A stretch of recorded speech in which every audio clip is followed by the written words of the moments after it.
In this video, I'm going to show you a quick and easy method to OP yourself in your Minecraft server. If you found this guide useful, please consider the subscribing and liking the video. If you try the creative command, it's not going to work /game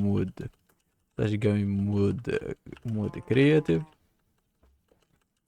creative and is not working, or any another command as TP to another address is not working.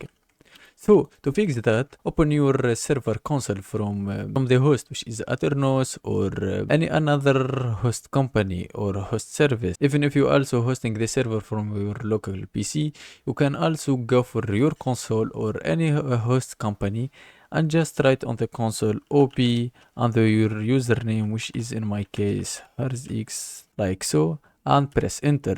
And as you can see, the server has made me an operator. You will see it also in this shot.